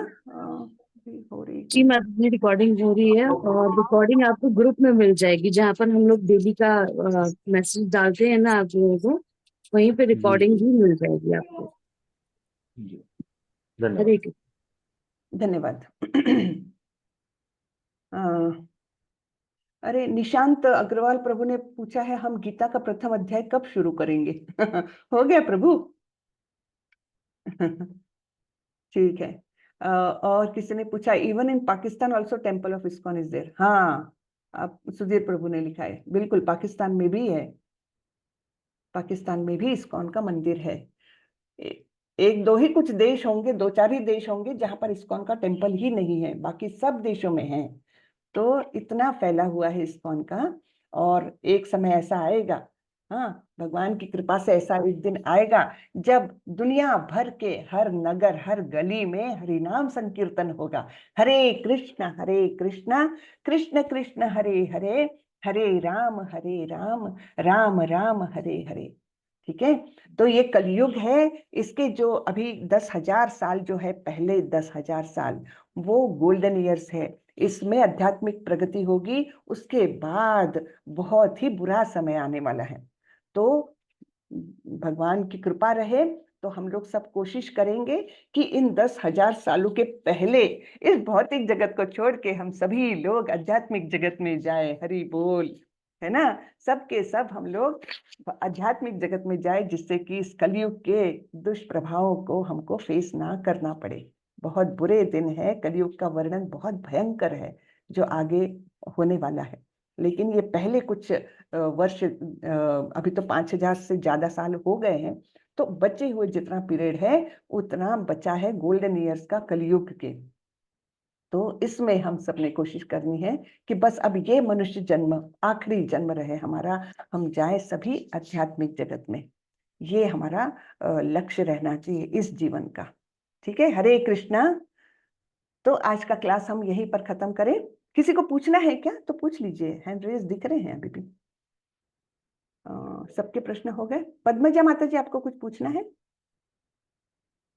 नहीं ना। हरे कृष्ण माता जी। हरे कृष्णा जी। माता जी मुझे ये पूछना था कि जैसे कई बार जैसे जो गीता जी का सार है वो तो ये है कि हमें अपने हक के लिए या उसके लिए हमें लड़ना चाहिए, ठीक है। बट कई बार ये होता है घर में ऐसी परिस्थिति होती है कि कुछ लोग बोलते हैं कि मौन रखना चाहिए ताकि और कलेश ना हो और कलह ना हो। तो कभी कभी ये लगता है कि क्या चुपचाप बैठ जाना, बहुत सारी चीजों को इग्नोर करना, ये ठीक है, या फिर जो गीता जी में बताया कि हाँ जो तुम्हारा हक है उसके लिए तो लड़ो, उसके लिए तो बोलो, तो क्या होना चाहिए? कभी कभी ये भी कंफ्यूजन हो जाती हाँ। है। देखिए, इसमें युद्ध करने के लिए क्यों बोला है कृष्ण ने? क्योंकि वो उनका कर्तव्य था। क्षत्रिय धर्म निभाने के लिए बोला है, यानी अपना धर्म निभाने के लिए बोला है। तो अपना धर्म क्या है ये पहले हमने समझना चाहिए। केवल हक की बात नहीं करना चाहिए। हमारा धर्म क्या है, हमारा कर्तव्य क्या है। वो कर्तव्य के लिए लड़े, वो अपने नहीं, राज्य के अब लिए नहीं हम लड़े, वो अपना अपने कर्तव्य के लिए लड़े। क्योंकि जी वो जो अनजस्ट, उनका अन्यायपूर्ण जो बिहेवियर था उसके अगेंस्ट वो लड़े, है ना। उनको तो वो देखो, उन्होंने पूरा जीवन इतने कष्टों में बिताया, पूरे पांडवों ने। और आप देखिए उनकी ब्यूटी, उनकी देखिए, उनकी सुंदरता व्यवहार की देखिए, कि इसके बावजूद उनके मन में कभी भी किसी के लिए बुरा विचार नहीं आया। उनके वही। मन में कभी भी कृष्ण के बारे में मन में विचार नहीं आया कि कृष्ण क्यों हमको इतने कष्टों को का भरा जीवन दे रहे हो, हाँ, क्यों नहीं हमको मदद कर रहे हो, नहीं आया। ये उनकी महानता है। ये पांचों पांडव जो है ना, ये महान भक्त रहे हैं। और ये केवल हमको एक शिक्षा देने के लिए उनका ऐसा जीवन जो है उन्होंने जिया है। तो उससे हमको सीखना क्या है? टॉलरेंट। एक तो पहला तो टॉलरेंस, पहला उपदेश जो दिया है भगवान ने भगवत गीता में, तान स्थितिक्षस्व भारत, ये पहला उपदेश दिया है, इंस्ट्रक्शन दिए रादर। इंस्ट्रक्शन जो है वो पहली है, तान स्थितिक्षस्व भारत, यानी तुम टॉलरेंट बनो। ठीक है। माता जी वो हाँ। तो हाँ ठीक है, जैसे मान लीजिए कि शादी को 10-11 साल हो गया, हमने बहुत टॉलरेंस भी दिखाई, बहुत सीधापन भी दिखाया बहुत, पर हमें बाद में रियलाइज हुआ कि उसमें हम बेवकूफ बने। और अब क्या है कि वो गलत चीजें होती चली आ रही हैं और होती चली जाएंगी, ये भी हमें पता है। तो ऐसी सिचुएशन में हम क्या करें? उनको इग्नोर करना सीख जाएं या फिर क्या करें? मतलब बस जी। समझ नहीं आता। और सबको पता है कि गलत हो रहा है, सब तमाशा देख रहे हैं बस बैठ के, और सब एडमिट भी करते हैं कि गलत हो रहा है, पर हम्म। सब तमाशा देख रहे हैं। जैसे कि द्रौपदी का चीरहरण हो रहा है मगर सब आंख पे पट्टी बांध के बैठे हुए हैं। हम्म। तो वैसी चीज है कि सबको पता है गलत हो रहा है और होता रहेगा, बट फिर क्या करें उस चीज के लिए? कि चुप बैठे रहें, इग्नोर करें, अपना बच्चा पालें, बस यही करें? जी माता जी, हाँ, ये बहुत काफी मतलब थोड़ा ऐसा पर्सनल हाँ है बट पर्सनल हाँ। है।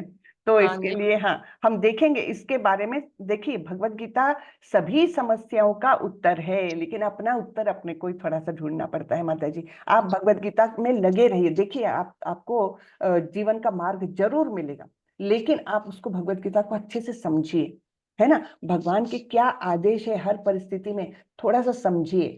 इसमें जो है भगवान ने जो बताया है ना, इसमें बहुत फिलॉसफी बहुत डीप है। एक तो हमारे अस्तित्व को हमने समझना चाहिए कि क्या मैं ये शरीर हूं, है ना। इसको ही पहले नकारते हैं भगवान। तो वहां से भगवान के उपदेश को शुरुआत होती है। उसके आगे जाकर भगवान बोलते हैं बी टॉलरेंट, सांस्कृतिक शस्व। हाँ, फिर आगे जाकर इसका पूरा विश्लेषण किया है, हर एक कार्य का, हर एक विचार का इसका विश्लेषण होता गया है भगवत गीता में। तो हमने अपने आप को एकदम जल्दी मत करिए, एकदम भगवत गीता से आपको ऐसा नहीं कि रेडीमेड आंसर मिल जाएगा आपके जीवन के लिए, लेकिन आप उसका डीप स्टडी करेंगे, धीरे धीरे धीरे आप में अपने आप में बदलाव होते जाएगा। और जब अपने में बदल बदल होता है ना, दुनिया धीरे धीरे बदलते जाती है, बिल्कुल बदलते जाती है। इसका आप स्वयं अनुभव करेंगे, मैं आपको गारंटी देती हूँ। लेकिन इसके लिए आपको थोड़ा इंट्रोवर्ट होके और हर शब्द का, भगवान के बताए हुए शब्दों का विश्लेषण करते हुए, भगवान ने क्या बोला है इसका अर्थ समझते हुए आगे बढ़ना है। तब धीरे धीरे धीरे देखिए आप में परिवर्तन आएगा और सब में परिवर्तन आएगा। पूरा घर बदल जाता है अगर एक व्यक्ति भी उसमें से अपने व्यवहार को बदल दे तो। ठीक है, आप चिंता ना करें, बिल्कुल ना करें। अरे पांडवों ने इतने कष्ट झेले हैं तो हमको क्या कष्ट दिए, कुछ नहीं दिए भगवान ने। पांडवों तो क्या नहीं देखा पांडवों ने। उनको आग में वो वारणावत में उनका घर जला दिया था, कितने बार मारने की कोशिश हुई, वनवास में रहे जबकि राजकुमार थे। हाँ, क्या नहीं उन्होंने सहा। तो उनके जीवन को देखिए, कृष्ण के जीवन को देखिए, उसके बाद सोचिए कि अरे भगवान ने तो मुझे सब कुछ दिया है। ठीक है, थोड़े बहुत कष्ट तो हर एक के जीवन में है। आप मतलब आपकी मेंटालिटी बदलती जाएगी, आपके विचारों का प्रवाह बदलते जाएगा, तब आपको लगेगा नहीं नहीं, ये तो भगवान ने मुझे बराबर जो है वो उसमें से मार्ग निकलेगा, सब कुछ बदलेगा। ठीक है, अच्छे के लिए बदलेगा, भगवत गीता के माध्यम से सब कुछ अच्छे के लिए बदलेगा माता जी, आप चिंता ना करें। ठीक है, और जीवन में सबसे बड़ा सहारा है, मैं सच बोलती हूँ, सब कुछ जो भी इस्कॉन से जुड़ा है सब लोग आपको इसके लिए बिल्कुल बोलेंगे कि ये हरे कृष्ण महामंत्र का जप जो है ना बहुत ही ज्यादा कारगर है, बहुत ही ज्यादा। इससे क्या नहीं होता। तो आप ये हरे कृष्ण महामंत्र का जप एक माला से चालू करें माता जी, एक माला, ज्यादा नहीं, एक माला से चालू करें, बहुत कंसंट्रेशन से हर अपने बोले हुए शब्द को सुने। हाँ, हरे कृष्ण कृष्ण कृष्ण हरे हरे, हरे राम राम राम हरे हरे। ये पूरा कृष्ण भावनामृत आंदोलन जो है ना, ये केवल ये मंत्र ने ही इसको इतना बड़ा रूप दिया है, केवल ये मंत्र है। और ये मंत्र किससे मिला है हमें? हमें चैतन्य महाप्रभु जो स्वयं कृष्ण थे और जिन्होंने कलयुग में छद्म अवतार लिया था। छद्म इसलिए कि उन्होंने कभी भी नहीं बोला कि मैं भगवान हूं, उनका अपना रूप प्रकट ही नहीं किया उन्होंने, वो भक्त के रूप में ही आए और भक्त के रूप में ही उन्होंने ये महामंत्र कलयुग के लिए खास करके दिया। ठीक है, तो एक कलयुग चीज, के लिए। हाँ जी, हाँ जी, एक चीज और पूछनी थी माता जी। जी माता जी। जैसे कि मैं मतलब अभी नॉन वर्किंग हूँ, थोड़ा पैसे लिमिटेड ही रहते हैं जो घर पे रहता है जी उसके पास। जी तो जैसे हमें किसी ने उपाय बताया, फॉर एग्जाम्पल कि 5 मंगलवार ये करना है, उपाय करना है, इससे आपकी परिस्थिति ठीक होगी। पर अब दिमाग में ये चीजें आती हैं क्योंकि हम गीता यहाँ पे भगवत गीता भी सुन रहे हैं, और कैसे आती है कि जब 10 साल से 11 साल से कोई परिस्थिति चेंज नहीं हो रही तो मैं 2,500 रुपये खर्च कर दूंगी और उससे भी क्या परिस्थिति चेंज हो जाएगी। अब जो नॉन वर्किंग है उसके लिए तो 2,500 रुपये भी बहुत ज्यादा है माता जी। बिल्कुल तो बिल्कुल। मैं यही पूछना चाहती थी जी, कि मैं आपको मैं बताती ये हूँ उपाय वगैरह करूं कि ना करूं। माता जी। ये जो हम भगवत गीता सीख रहे हैं ना, ये कृष्ण ने बताई हुई है। और कृष्ण वो है जिनके शरीर के अंग रूपी है सारे देवी देवता, हाँ सारे जी। देवी देवता। तो आप मंगलवार करेगी, बुधवार करेगी, जो कुछ है, जिस भी देवता को संतुष्ट करना चाह रही है आप, ठीक है। हम्म। हाँ, तो वो सारे हैं एक्चुअली भगवान के अंग रूप से। तो जैसे एक बड़ा पेड़ है, पेड़ में हम्म, डालियां हैं, पत्ते हैं, है ना, ब्रांचेस है, सब कुछ है। तो आप क्या एक फूल उसमें लग जाए करके आप हर एक पत्ते को खाद देती है, हर एक डाली को खाद देती है, हर एक डाली को पानी देती है? नहीं। हम्म, आप क्या हम्म, करती है, उसके जड़ में पानी देती है, खाद देती हम्म, है ना, जड़ में हम्म, देते हैं ना। तो हम्म, बस कृष्ण जो है वो उस पेड़ के जड़ है। तो आप किसी भी देवता को संतुष्ट करना चाहती है, केवल आप जड़ में पानी डालिए, कृष्ण को संतुष्ट करेंगे, सारे देवी देवता अपने आप संतुष्ट हो जाते हैं। जैसे वो जो भी शाखाएं हैं, पान पत्ते हैं, सब कुछ अपने आप संतुष्ट हो जाते हैं।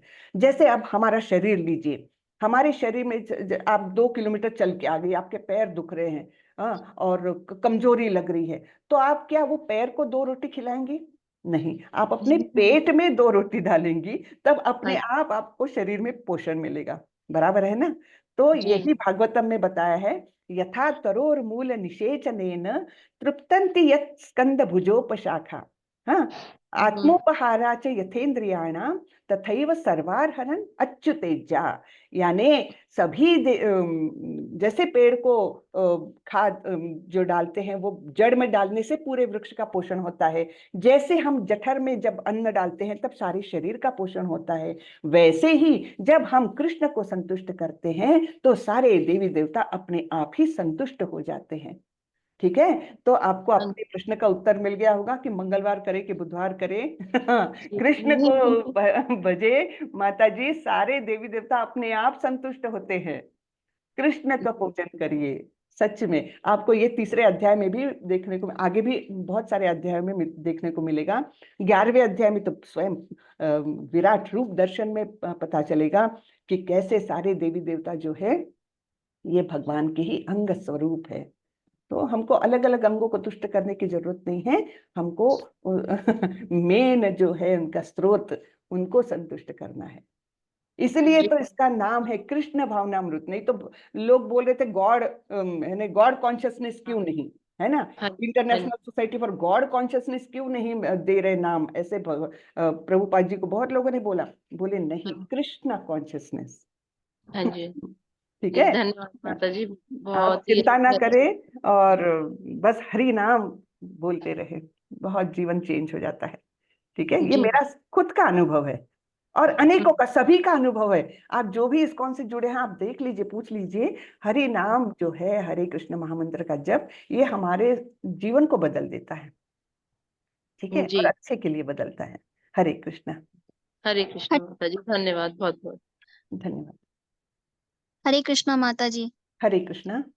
माता जी, मेरा ये सवाल है कि जो घर में है, एक पारिवारिक परिवेश में आध्यात्म को बढ़ावा कैसे दे? क्योंकि एक ही परिवार में हर मतलब अलग-अलग प्रकार की मानसिकता के लोग होते हैं। हम्म, कोई बहुत आध्यात्म की तरफ किन्हीं का झुकाव होता है, किन्हीं का कम होता है। तो जिनका झुकाव अधिक होता है, तो जिनका कम होता है वो उनकी हँसी-ठिठोली उड़ाते हैं। तो एक अच्छा परिवेश, एक अच्छा वातावरण जो है वो परिवार में, जैसे हमारे कभी-कभी ऐसे भी होते हैं कि हमारे पेरेंट्स भी उन चीज़ों को फ़ॉलो नहीं करते और उनके बच्चे आध्यात्म की तरफ उनका अधिक झुकाव होता है। तो इन सारे एक घर में एक ऐसा परिवेश, क्योंकि हम जानते हैं कि हम भौतिक जगत में रहते हैं, तो थोड़ा बहुत तो हर कोई उसमें इन्वॉल्व है। लेकिन उन सभी चीज़ों के होते हुए बीच में आध्यात्म को कैसे ऊपर लाया जाए और कैसे एक परिवेश उत्पन्न किया जाए परिवार में, इस सवाल का मुझे जी जी जवाब जी जी है। माता जी, बहुत ही अच्छा आपने पूछा है सवाल। देखिए, एक तो आप खुद से हरे कृष्ण महामंत्र का जप चालू कर दीजिए। ठीक है? एक माला से चालू करिए, धीरे धीरे उसको बढ़ाएंगे आगे जाके, लेकिन एक माला से चालू करिए। ये हरि नाम संकीर्तन का जो वाइब्रेशंस है ना, ये पूरे घर में जाएगी। बहुत जोर से करने की जरूरत नहीं है, मीडियम वॉइस में जो आप अपनी आवाज अपने कानों से सुन सके, इतने ही आवाज में आप चालू करिए। ठीक है? ये इसके वाइब्रेशंस घर में बहुत पॉजिटिविटी लाती है। दूसरा, आप है ना कुछ प्रसाद मतलब भोग चढ़ाना चालू करिए, और उसका प्रसाद जो है घर के हर एक व्यक्ति के खाने में मिला दीजिए, उनको बता के, नहीं बता के, कैसे भी। हाँ, तो जैसे आपने अभी शुरुआत है, ज्यादा सबको ये नहीं करना है, एक फल ही रख दिया, फल को काटा, सबको खाने में दे दिया, या फिर थोड़े ड्राई फ्रूट्स रख दिए, सबको ऐसे ही खिला दिए। किसी को बोलने की भी जरूरत नहीं कि ये प्रसाद है है, या फिर आपने कुछ सब्जी बनाई या कोई स्वीट डिश बनाई, भगवान को भोग चढ़ाइए, उसके बाद वो पूरे में मिला दीजिए, सब लोगों के पेट में जाए। ठीक है, ये जो प्रसाद है ये एक बहुत ही मतलब बहुत असरदार है। धीरे धीरे धीरे सामने वाले के मन में पता नहीं कैसे बदलाव होते जाता है। ये तो मैंने बिल्कुल स्वयं अनुभव किया है, बहुत लोगों ने इसका अनुभव लिया है कि सामने वाला बिल्कुल कितना भी नास्तिक हो, पता नहीं कैसे उनमें भी धीरे धीरे धीरे परिवर्तन आने लगता है। धीरे धीरे बोलने, वो भी हाथ जोड़ने लगते हैं, आगे जाके वो भी हरे कृष्ण बोलने लगते हैं। तो ये हम चालू करें इसको, धीरे धीरे देखिए घर में बदलाव होते जाएगा। नास्तिक लोग भी धीरे धीरे कृष्ण के प्रति आकृष्ट होने लगेंगे। एक्चुअली कृष्ण से सभी का रिश्ता है, तो अंदर कहीं तो भी सबको पता है कि हम कृष्ण से जुड़े हुए हैं, लेकिन उसके ऊपर इतने जन्मों का पता नहीं कितना मैल बैठा हुआ है कि हम पहचानते नहीं कि हमारा और कृष्ण का रिश्ता क्या है। तो इसलिए ये हरे कृष्ण महामंत्र जो है ना, इससे वो जो कलमश है मन के ऊपर बैठा हुआ, वो धीरे धीरे धीरे कम होता है और हम आकृष्ट होने लगते हैं कृष्ण की ओर। तो इसलिए तो ये विदेश में जाकर के जिन्होंने कभी कृष्ण कौन है नाम भी नहीं सुना है, ऐसे लोग भी क्यों कृष्ण के प्रति आकृष्ट हो गए? तो ये हरे कृष्ण महामंत्र की ध्वनि है, उसके वाइब्रेशंस है जो ये बदलाव करती है। हमको कुछ भी नहीं करना है, हमको सिर्फ सिंसियरली ये नाम लेना है, जप करना है सिंसियरली, वो कंसंट्रेशन करके, धीरे धीरे बदलाव होगा। हाँ, it's not a one day miracle, लेकिन होगा जरूर। थोड़ा सा पेशेंस रखे, हाँ जी जी जरूर जी होगा। जी माता जी, एक छोटा सा प्रश्न और है। जी माता जी। जी माता जी, जैसे कि परिवार में रहते हैं तो जैसे घर में बहुत तरह की बातें होती हैं, वो उसके बारे में बात करता है, वो उसके बारे में, हम भी मनुष्य हैं, हमसे भी ये गलतियां हो जाती हैं कि हम भी किसी के बारे में बुरा बोलते हैं, या फिर कभी क्रोध आ जाता है, कभी क्या मतलब भौतिक जगत में काफी छोटी छोटी चीजों पे हमें क्रोध आ जाता है। तो इन सभी चीजों पर माता जी की उधर ध्यान ना जाए, कोई हमारे बारे में क्या बातें कर रहा है, या फिर हम किसी के बारे में बुरा ना बोले, इन सारी चीजों से मुक्ति पाने का क्या उपाय है? बस यही जो जो मैंने बताए हैं वही उपाय है। धीरे धीरे हम में परिवर्तन होता है और हमारे आजू बाजू में परिवर्तन होता है। हाँ, जी जी तो बिल्कुल जी। होता है। हरे कृष्ण। हरे कृष्ण। नाम संकीर्तनस्य। जी हरे कृष्ण। किसी का कोई प्रश्न हो तो पूछे। नहीं है लगता है अभी प्रश्न, तो चलिए हम यहीं पर अपना क्लोज करते हैं अध्याय आज का। वाचा कल्पतरुभ्यश्च कृपा सिंधुभ्यैव च पतितानां पावनेभ्यो वैष्णवेभ्यो नमो नमः।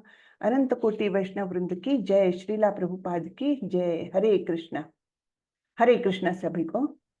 हरे कृष्णा, धन्यवाद। हरे कृष्ण माता जी, हरे हरे कृष्ण। कृष्ण, धन्यवाद प्रणाम। हरे कृष्ण। कल फिर हरे से कृष्णा मिलेंगे, माता जी। सब लोग धन्यवाद। रोज अटेंड करें, जरूर अच्छा लगेगा। हरे कृष्ण। हरे कृष्णा।